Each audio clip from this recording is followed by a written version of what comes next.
what needs to happen to get practitioners to start not only thinking causally about the world, but adopting causal tools?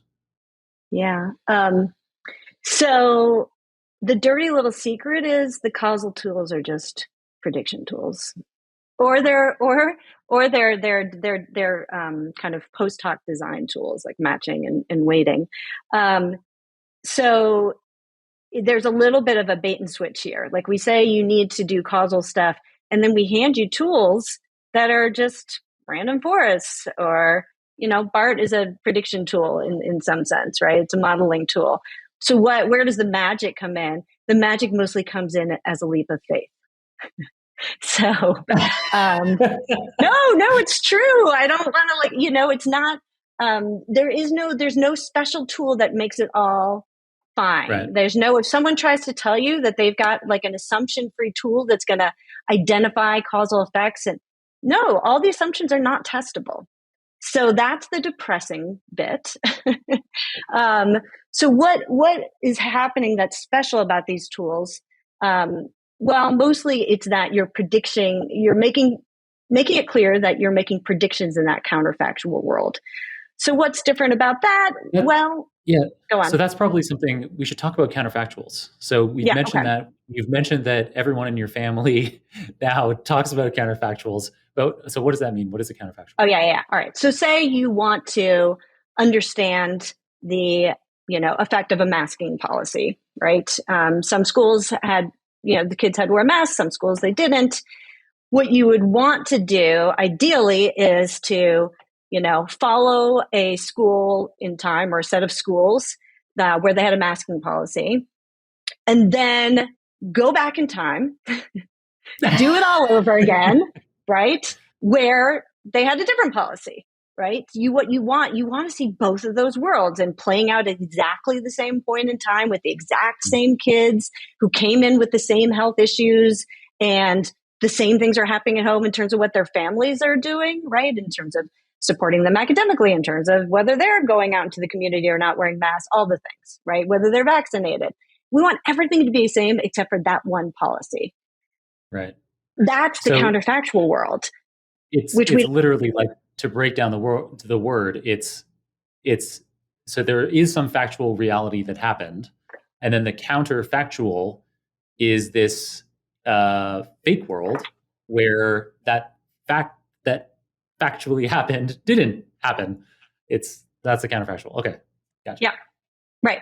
So what do we do? So in a randomized experiment, you get to do that because we're saying that the two groups who got randomized to, say we could randomize kids to go to one school versus another, those two groups of kids will be basically identical on average. Right. If the sample size is big enough, and then maybe some studies would be careful about, okay, we're going to have, the same number of female kids and male kids, and, the same kind of weight, or the same kind of obesity index, or, you could invest effectively an infinite amount of resources into trying to have the two groups be as identical as possible.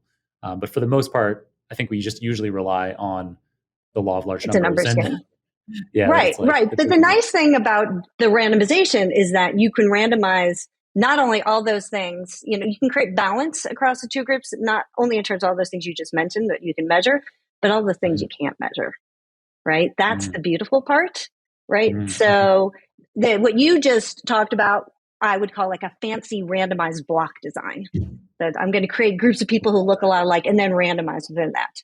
So the causal inference, the typical causal inference assumptions in the absence of a randomized experiment basically say, let's pretend that happened. Let's pretend if we measure all those things that we can about people, let's pretend that if we have two kids or two classrooms or two groups of kids who look alike on all those things, let's pretend it was a coin flip. If you measure enough things, maybe that's plausible. And that's what we're trying to do. Then there's a whole range of methods in between the randomized experiment and the purely observational design, where you might be able to randomize pieces of things. So maybe you want to understand whether smoking leads to cancer. Can't randomize smoking because it's unethical. among other things, Right. other reasons why. But Yeah. you could take a group of smokers and randomize maybe access to a smoking cessation program or drug or Right. something like that, right? So there are Right. clever things that people do to inject some randomization into it, or find ways to create fair comparisons. So there's a whole range. So actually, most causal inference classes focus on those types of designs, because if you can get the design right, there's less of an issue at the end of the day with the analysis. All the fancy Right. analysis stuff is basically saying, oh, oops, we didn't get to design it. So what can we do now to play cleanup? So what you're saying, bottom line, is that in order to infer causality confidently, we need to have a randomized control trial. That prior to collecting data, you need to randomly break into two groups and have one of those groups be in your control condition and the other one in your actual experimental condition. That is really the only way to be causal confidently. But yet, so a lot of these tools, like BART, which we're going to talk about later, other causal tools, the intention with these tools is that we should be able, in some circumstances, we might be able to infer causality despite not having done a randomized control That's trial, right. right? Right. Because most of the time we end up with data that we didn't even collect. We had no control over the design. You can try to clean some of that up using matching or weighting to make two groups who look alike. I actually, the work I've done on machine learning and causal inference has been, I've presented as an alternative to matching and weighting, because it has, it tends to be more accurate because you can use more of the data, and you just, you have the power of flexible model fitting. So in the end, I feel a little conflicted about it. Heuristically, I like the idea of matching and weighting more, because it's much easier to understand. Yeah, I want two groups that look alike, and then I'll compare them. But in practice, the machine learning stuff tends to work better. But then you have this responsibility of, you don't want to make it too easy. So I know there are people in the causal inference community who are not in love with the machine learning and causal inference side of things, in part because they're worried, understandably so, that it's going to feel like magic. I just push a button and there Right. it is. And there's a It's just whole lot that goes into that, right? it's just a method in a library. You just use the default parameters. You put in any data set. Yeah. Um, and right.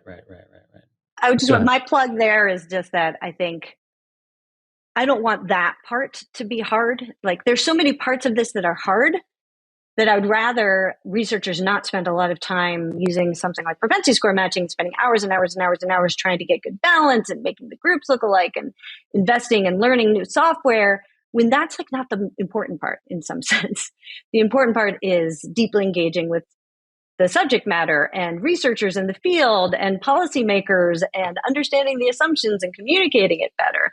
Now, it's not at all clear that if you're freeing up time from your analysis that you're investing in those ways. But in the tool that I'm building that we'll talk about later, we're trying to help balance that out.